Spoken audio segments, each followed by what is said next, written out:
If you created discomfort or what's the word for unharmony, poor harmony? It's about what you want to say, right? Yeah, if you created a lowered, it was always supposed to be high level harmony. If you got in the way of that, if Tom was upset about something you did and it became a distraction as to why he was there or why Dave had him there, you would certainly hear about it. That was very predictable. But you never bore witness to it while they were there. So have you ever had to, say, follow through on or carry out punishment for people who did irritate a celebrity or get out of line when a celebrity was on campus? No, only after the fact when I discovered why certain staff members were no longer in the high-ranking positions that they once were, one being Abby Ambron. He was auditing one of the celebrity, a female celebrity, and he ended up mixing sexual relations into his counseling, which is a big violation of church technical procedures. You don't do that. It's a big no-no. But Abby did it, and he did the best he could to take responsibility for it, and the church also, because that's such a big story. I even dealt with when Chris Silcock, John Travolta's auditor, left staff. He told me a lot of stories when he used to audit John and how much John appreciated. I mean, John's a great guy. I'm not sitting here publicly speaking about John Travolta because he's my best friend. I'm just telling you what I witnessed and what I heard. And, you know, these are two good people. They got involved with Scientology at their choice, however it happened, and they involved themselves with it. And Dave Miscavige ate it up like,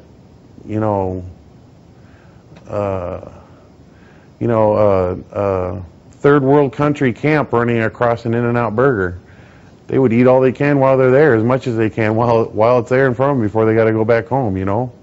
A homeless person, you open them up, you find a store open, what are they going to do going there? Eat all the food they can. Katrina, as an example. You know, when Hurricane Katrina happened, people broke into Walmarts and took all the food. That's a survival instinct. Well, same thing. Same concept of that. You don't harm what's survival, and to the church, having connections to high-level celebrities was brought in a lot of money. You know, it's a funny thing, if there was no money involved, I don't know what the church would do. If they weren't so dependent on the money value by association, I don't know what they would do. I think they would be as interested in me as they are in me, you know. I mean, it's like, okay, yeah, Jackson's getting auditing. Okay, whoop-de-doo. Oh, wait a minute, he's suddenly a celebrity? Okay, now let's go see him, and hey, you're a great guy, Jackson. That would be the only difference. I got to say, it's a simple sit-back spectator of what's going on in front of you. That's all you can understand it to be. We're part of the operating procedures for sorting mail, and yeah, the security in charge of opening and incoming and outgoing mail. Yes. Can you explain that procedure as well as searching the mail and maybe the collection of like bank account numbers, credit card numbers, yeah, that sort of thing? And what were they used for? Okay. The mail checking lines, again, one of those external outside contacts with the world, were being monitored. To keep church security in, this line was established back in the 80s that all outgoing mail was going to be read and checked for out security.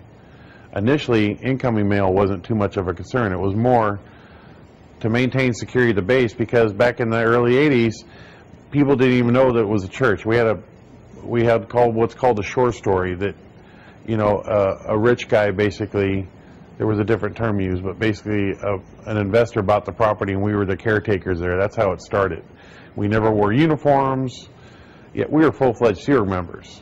But anyways, this shore story was kept up till the ship was, the clipper ship, Star of California, that you see there now along the roadside, was built.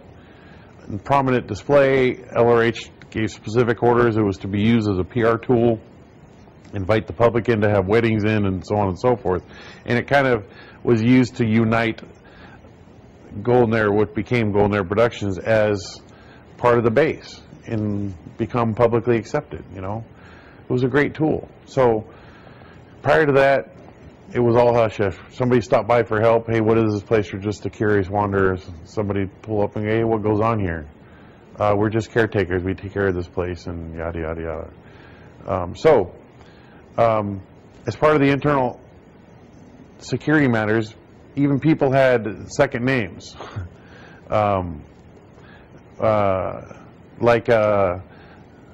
It goes so far back as back at W, which was the other property located at La Quinta, to keep the secrecy in, its own staff changed their names.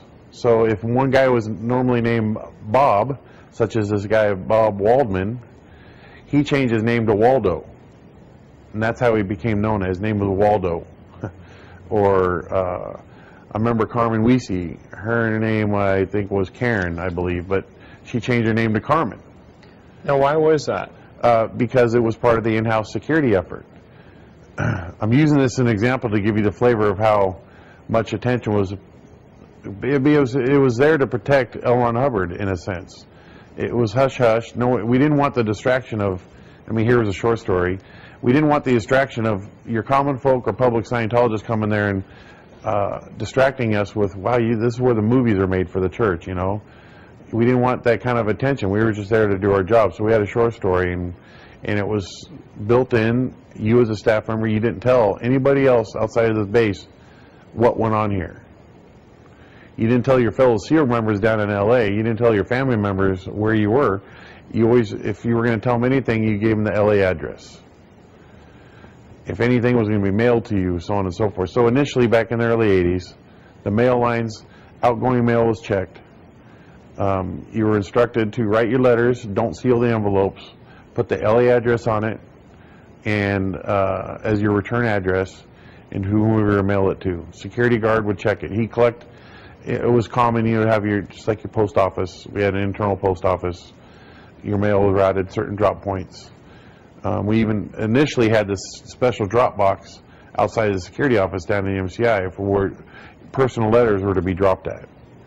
And if you wrote a personal letter, that's where it would be dropped at, and that's where it would be checked. The mail checker would look at it, make sure it contained no out security, didn't reference the base or its activities. He would seal it and pass it on to external communications, and they would route it on. And it would go to the post office or wherever. It would go down to L.A., be transported down to L.A., and then shipped out because of you didn't want the postal stamp. With the post office stamps. The post office stamp was to be out of the L.A., out of the Franklin machine. We didn't want it with the local zip code, so the mails, the letters would be checked, shipped down to L.A. by our own in-house courier, and then mailed out from there. So the mail line eventually expanded. You know, and I'm going to limit my statements about this just because it's a private thing, but as part of your coming on to base as a new base staff member, you signed your routing forms, you went around, saw everybody, and then you were informed, and here's a letter to sign that you agree to your mail will be checked for security reasons to make sure, just to maintain our own privacy. Yes. It was a one-paragraph thing, not a big deal, nothing officially formal. So everybody signed it. Yeah. Eventually, over a period of time, it became an issue because some people would contest it. I remember two people in particular. I know Jeff Hawkins himself protested it because I was the one that had to handle the origination about it, and another guy by the name of Peter Cook. Which turned it into an ethics cycle because now we're wondering why Peter Cook doesn't like his mail being checked. So the mail line, initially, back in the early days, we started getting a lot of in theta, you know, bad news letters coming in. Arnie Lerma was one in particular. We used to see all of his letters coming in being addressed to Dave Miscavige and Ray Midoff and all the church, and L. Ron Hubbard. Arnie used to write to L. Ron Hubbard. We used to take those letters and forward them to RTC or forward them to OSA. But it eventually started getting into checking the incoming and outgoing mail pretty rapidly over a short period of time. But what would happen on a daily basis was one of my guards, Ron Cook, did this for years. He was notorious, well known for being the mail checker. That's all he would do all day long, was check the mail. And as the base expanded, the more and more mail he had to check. So what were the things that you were looking for? Initially, it was just to maintain in-house security. Right. It eventually evolved into using it as a means to, we see family troubles coming up where people didn't agree with them, the staff member either not calling them as often as they should, or how come you couldn't get time off for Christmas. The holidays were notorious for producing those types of situations. Or we would find out people were planning on leaving because somebody would say, hey, you called me, say I was, you were coming out for the holidays. Nobody in-house knew that this person was planning on leaving. Right. We even caught a couple staff that way because their own family members went innocently right in going, hey, you never showed up for Christmas. And we were going like, wow, nobody got time off for Christmas. How come he's saying that he was going to be there? So then that would allow us to go investigate this only to discover, yeah, I've been planning to leave, type of thing. So the mail will be collected. First, the junk mail will be gone through. Now, as time grew on, more and more pieces of generalized junk mail would be filtered out, such as Time Magazine, when Time Magazine did their big article on the church. Anybody subscribed to it. Reader's Digest. Any of those things could not be forwarded to the staff. Whether they subscribed to it or the family members, the staff member's family subscribed to it for them. If Sports Illustrated would have written a bad article on Scientology, we would have not allowed that through. So anything that ever had bad publication about the church, you eventually became aware of, and we just naturally would filter it out and throw them out. Right. Even if the staff member paid for it, I could never get over that. Even all the church executives, Ray Medoff's, Jesse Prince, Dave Miscavige's Playboy magazines will come in through our hands. And we just forward them through. We're the only ones that could subscribe to Playboy magazine. But we could never look in because they were, back in that day, they went from being wrapped in paper to plastic and you couldn't peek in them anymore. But, yeah. And that was kind of the give and take. You would get time to... The luxury of the job. Yeah, the luxury of the job. You could see like popular science magazines. You always had access to an array of magazines at the expense of the staff, of course. But still, you could get some enjoyment. Once you're done checking the mail, you could flip through it before you had to deliver it or something and just see the Sports Illustrated or Rolling Stone magazine or something like that. So the people who had the most exposure to what was going on in the outside world were really the mail checkers. Yeah, in a very confined way, yes. Because that was his job. Right. But yes, it was direct exposure. Newspapers, Wall Street Journal, stuff like that come into the mail. So once he'd filter the junk mail, he then it was his personal choice whether he'd check outgoing or incoming mail first, depending on the volume. And the time of year and the seasons had a lot to do with it. And even the mail lines picked up significantly around Christmas because that then meant we had to security check all of the Christmas gifts. Either the Christmas gifts were being sent in, all the gifts that were being sent to base staff from their family members, and the gifts being from the base staff members to their families, we had to check. Right. Now, staff were instructed that it became a problem because the idea of Christmas is you send a wrapped gift. Well, that didn't allow us to sec check it. So we'd end up making these arrangements with base staff that we would do present checking, and there's probably some people that will firmly remember this, but during Christmas, if you're going to send a gift off to your family, you would take it to security, we would sec check it, and then watch them wrap it and complete the gift wrap and tape it shut. So nothing else would make it in it. No letters, no nothing. So, and then it would be shipped off. In the incoming gifts, we would open up everybody's gifts. We'd see what everybody got for Christmas from their families. It didn't matter.